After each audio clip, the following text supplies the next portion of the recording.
যেই জাতি একদিন মুয়াজ্জিনকে ছুটি দিলে আজানটা ঠিকমতো দিতে পারে না, যেই মসজিদ কমিটি মুয়াজ্জিনকে একদিন ছুটি দিলে আজানটা ঠিকমতো দিতে পারে না, ওই কমিটি মুয়াজ্জিন সাহেবকে কোনো ব্যাপারে ধমকি দেওয়ার অধিকার রাখে না।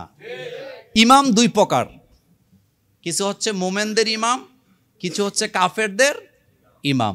যারা মোমেনদের ইমাম তারা ডাকে জান্নাতের দিকে, আর যারা কাফেরদের ইমাম তারা ডাকে জাহান্নামের দিকে। কিয়ামতের দিন সকল ইমামদেরকে সহই তাদের অনুসারীদেরকে ডাকা হবে।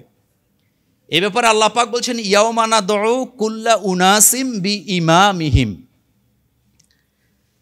যারা কাফের তারা মানুষকে, তাদের ইমামরা তাদেরকে জাহান্নামের দিকে ডাকে। এ ব্যাপারে আল্লাহ পাক বলছেন, ওয়াজআলনাহুম আইম্মাতা ইয়াদউনা ইলান নার ওয়া ইয়াউমাল কিয়ামাতি লা ইউনসরুন।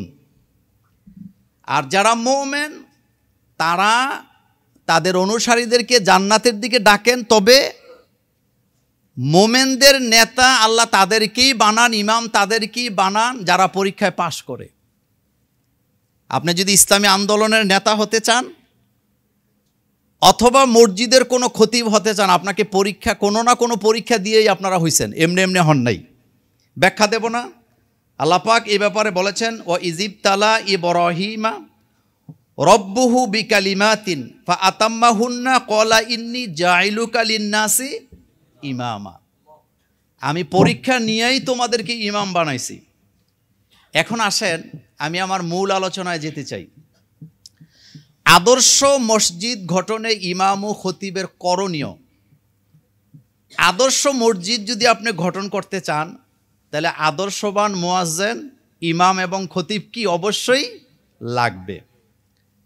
যেমন মসজিদের মুয়াজ্জিন যিনি হবেন তার কিছু গুণ থাকা চাই। কারণ একটি হাদিসে এসছে, আন আবি হুরায়রা রাদিয়াল্লাহু তাআলা আনহু قال قال رسول الله صلى الله عليه وسلم الامام ضامن والمؤذن মু'তামানুন। এটার অর্থ আপনারা বুঝছেন, মুয়াজ্জিনের চাকরি যারা করে তাদের কোনো ছুটি নেই। আমি জোহরের নামাজের জামাতে যাব, বারান্দায় দাঁড়িয়ে ওযু করে এসে গামছা দিয়ে মুখ মুছতেছি। বাগিজাগা এলাকার কোনো একটা মসজিদে আজান হচ্ছে, আজানের সুর শব্দে বোঝা যায় যে এটা হুজুর দিচ্ছে না, এটা কোনো মুসল্লি দিতেছে। তা আমি মনে মনে ভাবলাম ভালোই হয়েছে মুয়াজ্জিন ছুটি পাইছে, যেহেতু সাধারণ মানুষ আজান দেয়। তো আজান দিতে যাই হাইয়া আলাল সালাহ না বললে হাইয়া আলাল ফালাহ। আজান যখন আজানটাও দিছে আবার 10 মিনিট পরে, তো মাইক কিন্তু লাগানো, আমি বারান্দায় দাঁড়িয়ে আছি, আজান শেষ হয়েছে, এখন গন্ডগোল শোনা যাচ্ছে, তুমি হাইয়া আলাল সালাহ বলো নাই। এখন মুসল্লি আরো কিছু বলতেছে, মাইকে শোনা যাচ্ছে, কয় তুমি আবার আজান দাও, তোমারটা হয় নাই। এবার আজান দিতে যাইয়া হাইয়া আলাল ফালাহ বলছে 3 বার। আমি তখন আফসোস করে বলছি, যেই জাতি একদিন মুয়াজ্জিনকে ছুটি দিলে আজানটা ঠিকমতো দিতে পারে না, যেই মসজিদ কমিটি মুয়াজ্জিনকে একদিন ছুটি দিলে আজানটা ঠিকমতো দিতে পারে না, ওই কমিটি মুয়াজ্জিন সাহেবকে কোনো ব্যাপারে ধমকি দেওয়ার অধিকার রাখে না। এজন্য যোগ্য কিছু মুয়াজ্জিন লাগবে। আজকে আমি অনেক কথা বলতাম, আমি ছেড়ে যাব। দেখেন, মুয়াজ্জিনের কিছু গুণাবলী থাকবে। 1 নম্বরে কোরআনুল কারীম তাজবিদ সহকারে যেন তিনি তেলাওয়াত করতে পারেন। 2 নম্বর আজান এবং নামাজের আহকাম সম্পর্কে তার যেন জ্ঞান থাকে। 3 নম্বর উত্তম চরিত্র ও সুন্নতের পাবন্দি যেন তার মধ্যে থাকে। 4 নম্বর দায়িত্বের বিষয়ে তিনি যেন সচেতন হন। 5 নম্বর সুন্দর কণ্ঠের অধিকারী হওয়া চাই। রাসূল করিম সাল্লাল্লাহু আলাইহি সাল্লাম হযরতে বেলাল রাদিয়াল্লাহু তাআলা আনহুকে মুয়াজ্জিন হিসাবে চুজ করেছিলেন। তার একটা কারণ ছিল, তার কণ্ঠ ছিল কি অসাধারণ। এখনও কিন্তু আফ্রিকার লোকদের কণ্ঠ সবচেয়ে সুন্দর। আপনারা দেখেন, ইউটিউবে দেখেন, আফ্রিকান যারা কারি মানুষগুলা কালো, কিন্তু তেলাওয়াত কেমন অসাধারণ। এই জন্য রাসূল দায়িত্ব দিয়েছেন। এটা হাদিসের ব্যাখ্যা থেকে আমি আপনাকে বলেছি। তো যাই হোক, আদর্শ ইমাম ও খতিবের কিছু গুণাবলী থাকবে। 1 নাম্বার, কোরআন ও সুন্নাহ এবং ফিকের জ্ঞান থাকা লাগবে। ডাক্তার দেখাতে যাবে, জিজ্ঞেস করে কোন ডাক্তার অমক, ভিজিট কত, কয় 300 টাকা। তো দূর মিয়া, 300 টাকার ভিজিটের ডাক্তার, এটা ডাক্তার হইল নি, বাদ হবে না। ডাক্তারের ভিজিট কত, কয় 1200 টাকা, কয় হ্যাঁ এটা বড় ডাক্তার, এটা দেখানো যাবে। কিন্তু যিনি দুনিয়া আখেরাতের চিকিৎসা করবেন, যিনি ইমামতি করবেন, নিয়োগ দেওয়ার সময় মসজিদ কমিটিতে কিছু পণ্ডিত লোক থাকে, কয় এত বেতন টেতন দিয়ে এত বড় হুজুরের দরকার নেই, আমরা কোনো রকমে নামাজ পড়তে পারলেই হইল। এরকমের মূর্খ বেয়াদব কিছু মসজিদ কমিটিতে আছে না নাই? সব মসজিদে আছে। ইমামের বেতন বাড়ানোর কথা শুনলে হেতের মাথা গরম হয়ে যায়,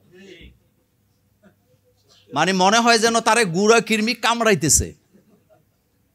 দুনিয়া সব ঠিক আছে, মসজিদে বসে বলতেছে দ্রব্যমূল্য অনেক বেশি, বাজারে যে হাজার হাজার টাকা নিয়ে কিচ্ছু নিয়ে আসতে পারি না। কিন্তু যখন বলা হয় ইমামের বেতন বাড়াও, হেতের মাথা গরম হয়ে গেছে, কয় হুজুররা আমাদের উপরে খায়, এত টাকা দিয়ে কি করব?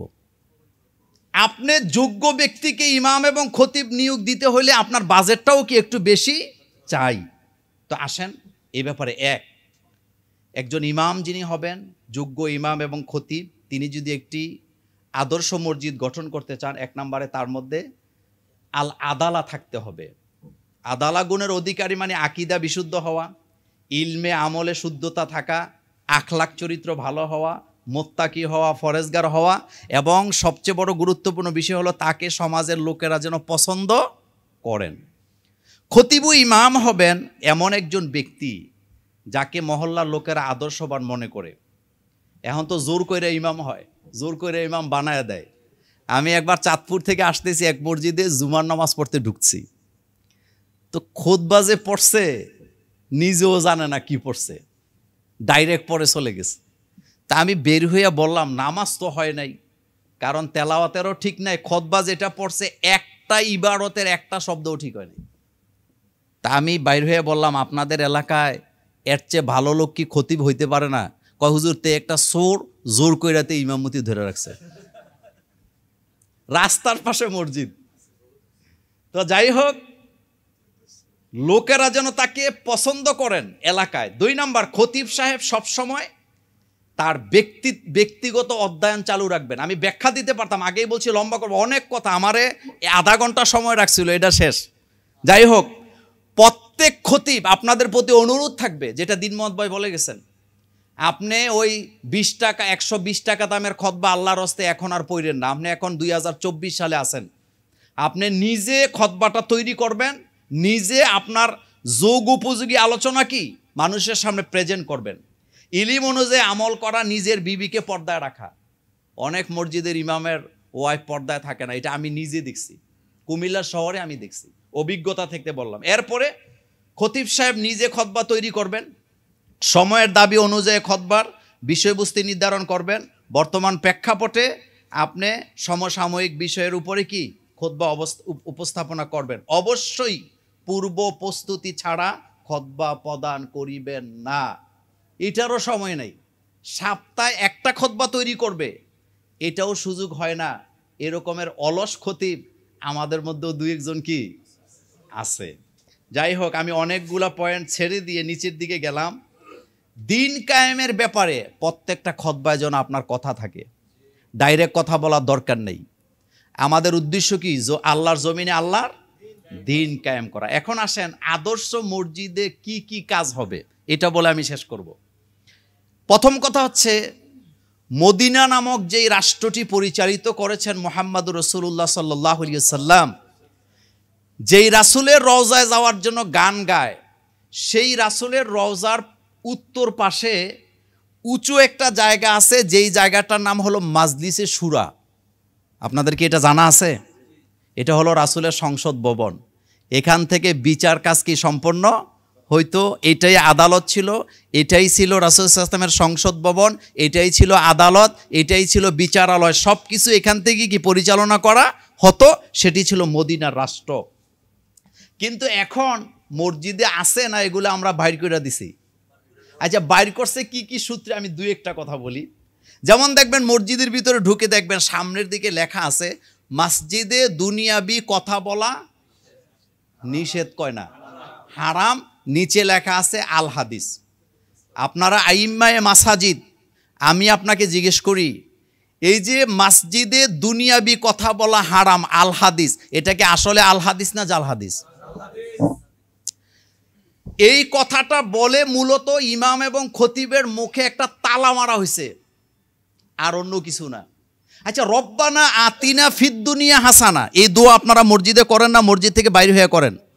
তো এখানে দুনিয়ার কিছু নাই।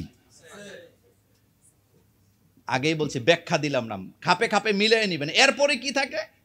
মসজিদের সামনে সাইনবোর্ড লেখা আছে, মসজিদের সামনে দিয়া মহিলাদের যাতায়াত করা নিষেধ। আচ্ছা, আমি আপনাদের কাছে জানতে চাই, মহিলারা মসজিদের সামনে দিয়ে যাবে কিনা ওই ফতুয়া চাই নাই, কিন্তু মহিলারা যদি মসজিদে আসতে চায়, আপনি কি তাদেরকে বাধা দিতে পারবেন? এরপরে বাচ্চাদেরকে মসজিদে আসতে দেয় না। আমাদের বাগিচাগাঁয়ের এক মসজিদে রমজানে এক খতিব সাহেব ঘোষণাই দিছেন, যাদের বাচ্চা মসজিদে আসবে তাদের মা বাপের বিরুদ্ধে বিচার হবে। আমি আপনাদেরকে বলি, এর চাইতে মূর্খ ইমাম আমার জানা মতে কেউ হতে পারে না। আচ্ছা, আপনারা বলেন তো, রাসূল সাল্লাল্লাহু আলাইহি ওয়াসাল্লাম মসজিদের ভিতরে নারীদের জন্য, বাচ্চাদের জন্য কাতার রাখছেন না রাখেন নাই? তো এই হাদিসটা কি খতিব সাহেব পড়েন নাই? উনি কি পড়েন নাই এটা? উনি কি এটা দেখেন নাই? এরপরে আরেকটা কথা আছে দারুণভাবে, বিভিন্ন, আমি এক জায়গায় দেখছি লেখা আছে, মসজিদের ভিতরে রাজনীতিবিদ, রাজনীতির কথা বলা নিষেধ। রাসূল সাল্লাল্লাহু আলাইহি ওয়াসাল্লাম রাজনীতি করছেন কোন জায়গায় দাঁড়ায়া? রাসূল, আচ্ছা আপনারা বলেন তো, আস-সারিকু ওয়াস-সারিকাতু ফাকতাউ আইদিয়াহুমা, এটা কি মোল্লার কথা না আল্লাহর কথা? আজ-জানিয়াতু ওয়াজ-জানি ফাজিলিদু কুল্লা ওয়াহিদিম মিনহুমা মিয়াতা জালদা, এটা কি মোল্লার কথা না আল্লাহর কথা? তো এটা বললে আপনি বলবেন এটা রাজনীতি? এগুলি হলো মূলত মসজিদগুলাকে একেবারে বোবা বানায় আপনাদের মুখে তালা দেওয়ার জন্য এগুলো আবিষ্কার করে টাইলসের মধ্যে লিখে রাখে। আল্লাহ আমাদেরকে হেফাজত করুক।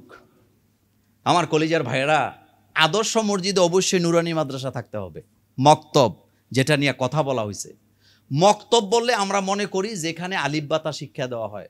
রাসূল সাল্লাল্লাহু আলাইহি ওয়াসাল্লাম থেকে নিয়ে সাহাবাই কেরাম, তাবে পর্যন্ত তারা যেখানে বসে হাদিস পড়তেন, এই জায়গাটাকেও কি বলা হয়? মক্তবই বলা হয়। কিন্তু ব্যবহার করতে করতে এটারে এমন জায়গায় আমরা নিছি, মক্তব কইলেই মনে হয় এটা একটা সাধারণ জিনিস, এটার মধ্যে তেমন জ্ঞান নাই। এরপর প্রত্যেকটা মসজিদে পাঠাগার থাকা উচিত, যেখানে কোরআন হাদিসের আকীদা পড়া যাবে।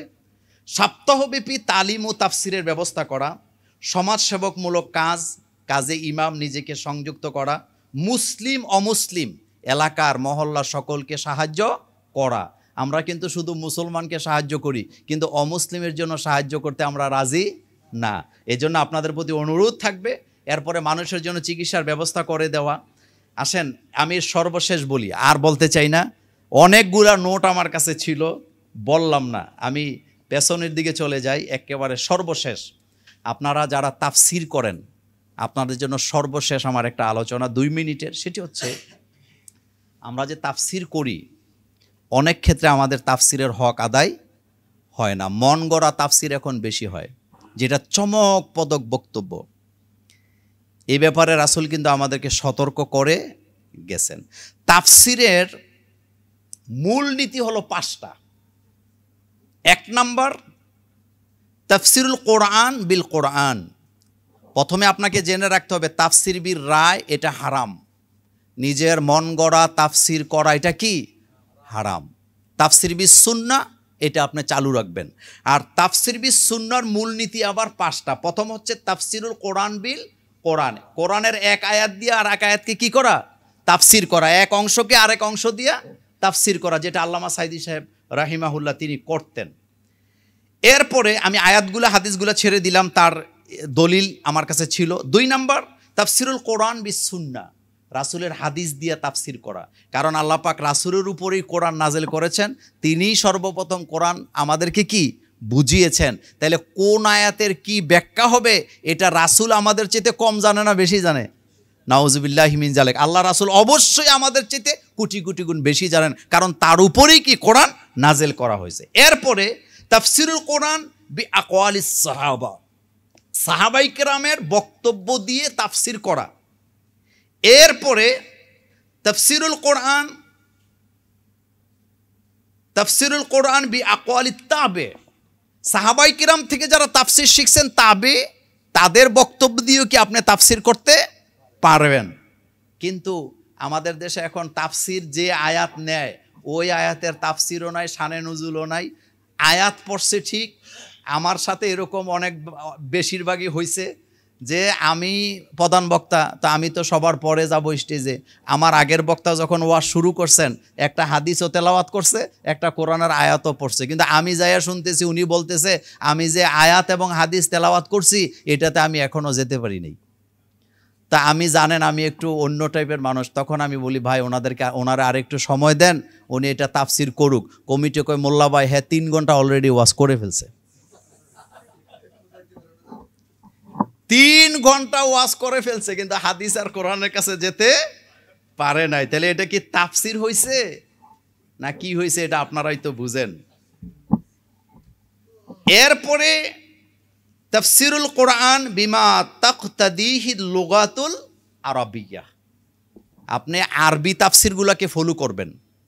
কারণ কোরআন নাজেল হয়েছে বাংলায় না আরবিতে? আরবিতে। প্রত্যেকটা মসজিদে আমি মনে করি তাফসিরের ব্যবস্থা করা উচিত, এবং আদর্শ মসজিদ গঠনের জন্য যা যা ভূমিকা রাখার দরকার আপনারা অবশ্যই রাখবেন। আমি সময় স্বল্পতার কারণে আর সামনে যাচ্ছি না। আপনাদের সাথে আবারও দেখা হবে অন্য কোনো দিন।